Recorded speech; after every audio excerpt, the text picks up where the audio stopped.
I knew this day would come. I just didn't think it would start at 3 a.m. My sister showed up unannounced at my beach house with her new husband, planning to stay a few days. That night, she announced, I want breakfast ready at 6 a.m. tomorrow.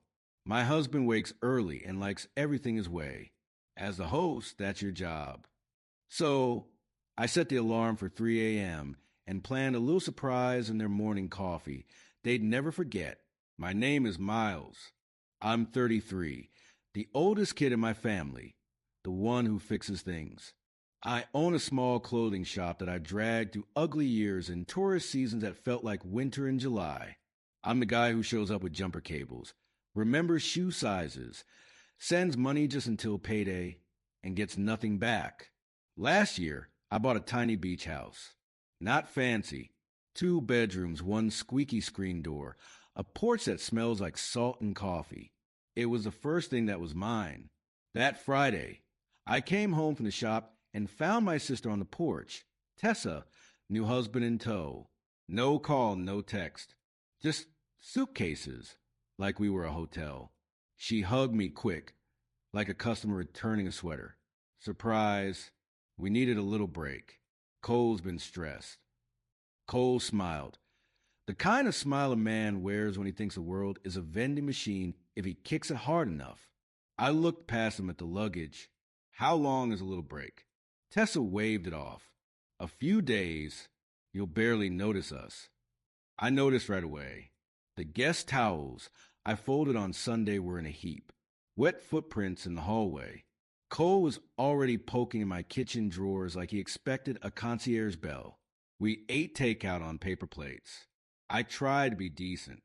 I've got an early morning at the shop. Tessa squinted at the ocean like she owned the horizon. Can you turn the waves down? She joked, laughing at her own punchline. When the dishes were in the trash and Cole had tested my speaker with a playlist that sounded like an engine misfiring, Tessa stood, stretched, and dropped her command like she was reading from a rule book. Everyone knew. I want breakfast ready at 6, she said. Cole wakes early and likes everything his way. As the host, that's your job. Everything her way. Cole didn't even look up. He just nodded like he was approving my schedule. I heard my own voice, calm but deliberate. 6. Eggs, bacon, oat milk. We're off dairy this week. And he needs coffee hot, tongue burn hot. I smiled. It felt like stretching fabric too far. Sure, at 9 p.m., I set 3 alarms for 3 a.m. Not because I'm a saint, but because I had a little surprise to brew. Harmless, memorable, something they'd never forget every time they tried to boss me around. I lay in bed listening to the waves of my radiator, counting the things I'd paid for so they could enjoy luxury while talking to me like I existed solely to serve them. Shoes, rent, dentist bills, deposits I never saw again. Family had trained me well. Mom's mantra, family helps family. Her subtext, Miles helps everyone. Dad's addition, you're the oldest. You owe. It started small, gas money for Tessa, cleats for my brother Nate, then textbooks, then temporary rent when Dad's hours got cut. I was 20, working 2 jobs, stocking at a chain store at night, folding thrift finds into something people wanted by day. I learned to stretch $10 like it was elastic. When I opened my shop at 27, they cheered in the group chat like I'd won a prize they could spend. Proud of you, Mom typed. Then, can you spot us until Friday? The electric bill is insane. Fridays slid into Mondays, Mondays into next week. If I ever hesitated, I got the line that nodded through bone. Don't be selfish, Miles. You're good at money. Translation, you know how to make it, so give it to us. Tessa had a way of stepping into a space like she owned the floor. 2 years of community college, 3 years of finding herself, and 1 long year of borrowing my car. Weekend after weekend, I'd watch my gas light come on and hear her say, "Oops, thought I filled it." I told myself it was temporary. Once the shop got steady, I'd set boundaries. But steady came. and so did more requests: a new laptop for Nate, a security deposit for Tessa, bridge money for Dad after surprise tax thing. They never learn. Surprise taxes come every April. The beach house wasn't flex, it was survival. Rent on my apartment was climbing, and a mortgage on this beat up cottage was cheaper than renting in town. Plus, storage for inventory. I fixed it myself, sanded cabinets until my hands cramped, laid vinyl plank while YouTube yelled at me, bought a secondhand espresso machine because making coffee myself was cheaper than the app that knew my name.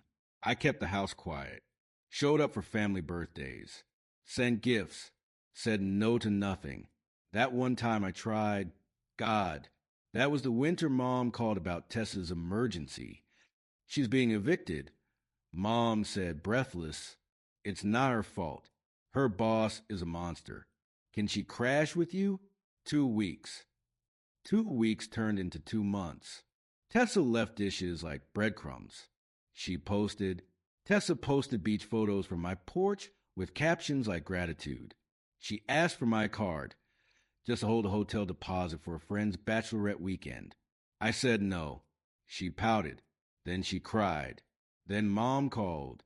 Don't punish your sister. You know she's sensitive. Sensitive. 2 days later, my bank sent a thanks for your stay alert from a hotel I'd never been to. I froze. I called. They read me the card numbers. The charge matched the card I kept for supply orders, hidden in a drawer. The drawer Tessa liked to rummage through, held together by 4 rubber bands. I confronted her. She stared straight through me. I borrowed it, she said. I'll pay you back. You didn't ask. You always say yes.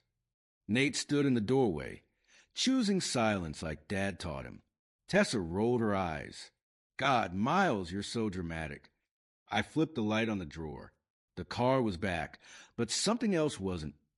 The sense that any of them new lines existed. I replaced the card. I moved the drawer.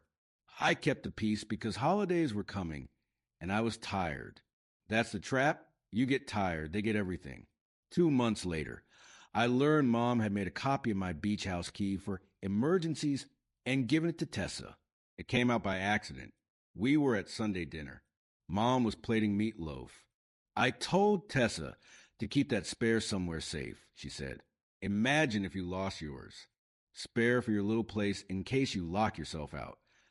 I stared at the ketchup glaze like it might start talking. You copied my key without asking. Miles, Mom said, smiling like she was teaching kindness. Family trusts family. I pictured my drawers, my coffee, my bed. I said no. Family asks. Dad said, not looking up from the game, you're so rigid. That night, I drove the hour to the beach house and changed the locks. Tessa blew up my phone. Hilarious. Was locked out with Cole. We had to get a motel. You owe me. I didn't respond.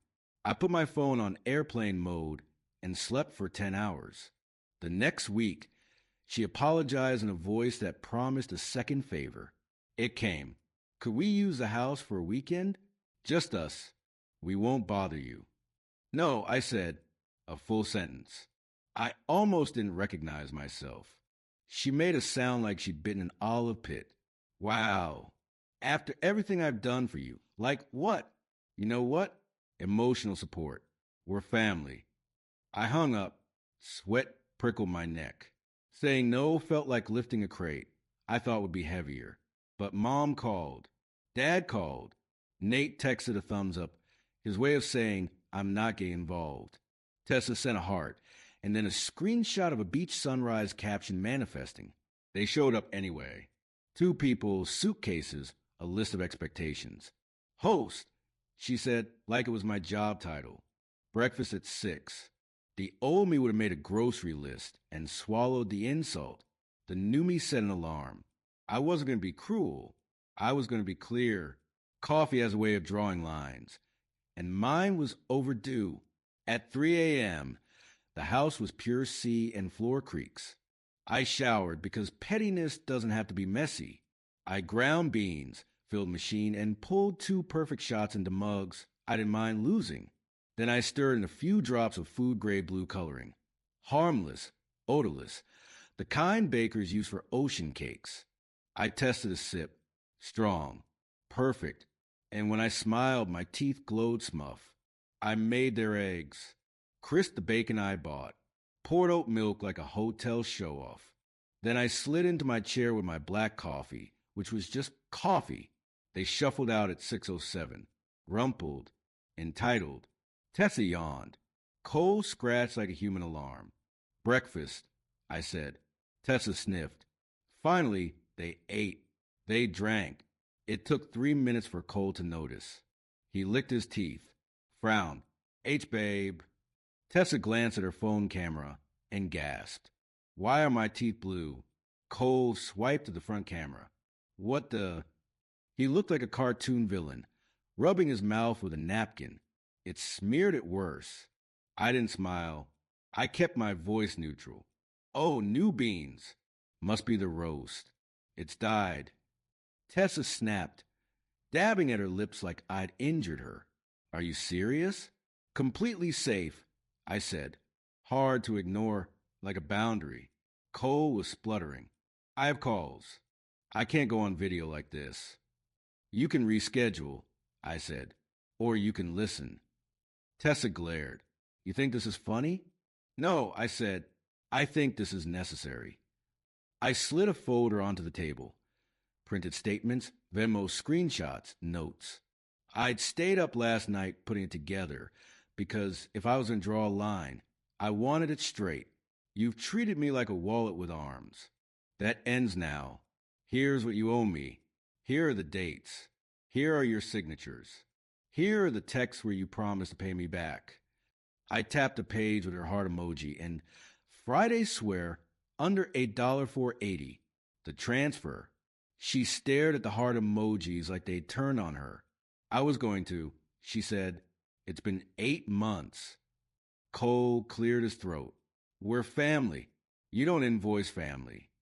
You don't steal from family, I said, still calm. You don't copy keys. You don't book weekends in my house in your head and then arrive with luggage.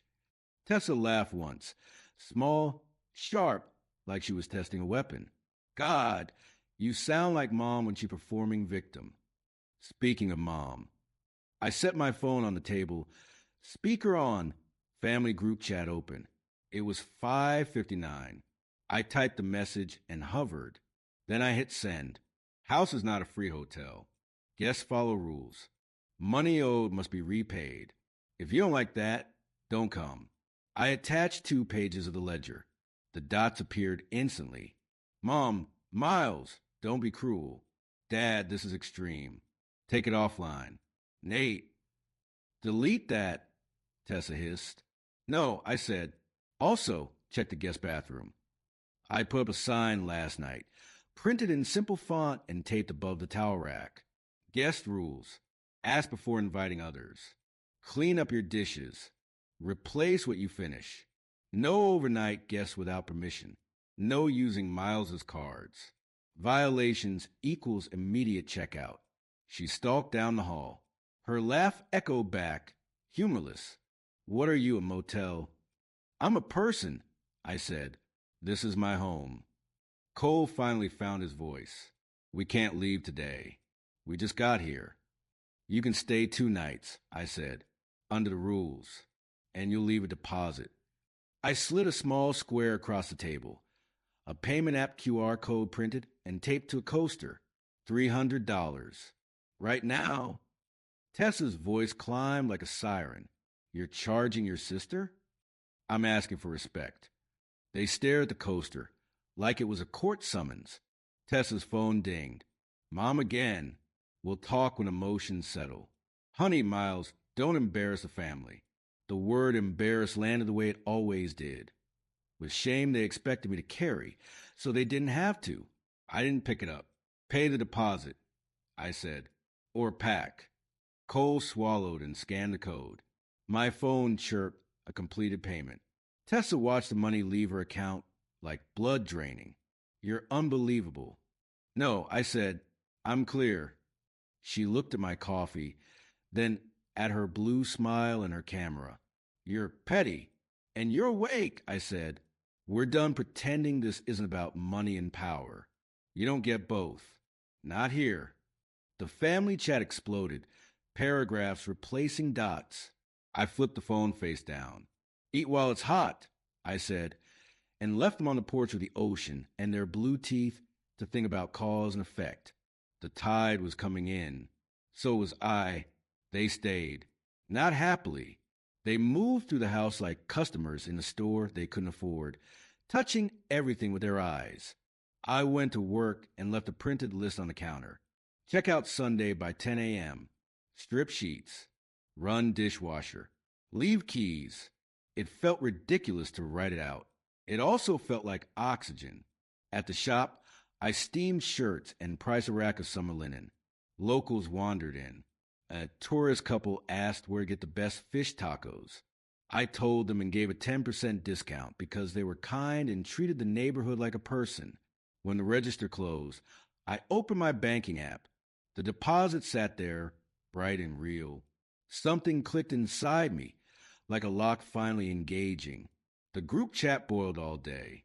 Mom sent the classics. We raised you better than this. Family isn't about money. Your sister is fragile. Dad chimed in with logistics disguised as love. Tessa can't afford deposits right now. You make more than your sister. Translation. Absorb the cost again. Then Nate texted one line that made me laugh out loud in the stockroom. Proud of you. When I got home, the kitchen was cleaner than it had ever been with Tessa, within a mile of it. The blue had worn off, but she kept checking her teeth anyway. Cole avoided my eyes. He'd found the sign and obeyed it like gravity. That night, Tessa tried a new angle. She knocked and stepped into my room before I said come in, perching on a chair like she was posing for a magazine. We can talk, she said. I'm listening. She smoothed her leggings. I'm sorry if you felt used. That's not an apology. She ignored that. We needed help. Cole had a thing with his old landlord. Stop, I said. You're adults. I pointed at the folder. You owe me $2,340. I'm not your bank. You'll pay me back over 6 months. $50 a week. No interest. Missed 2 payments. And you don't come back here. Her eyes flashed. You'd ban me? Your sister? I ban anyone who treats me like a doormat. You used to be nice. I used to have no boundaries. She scoffed.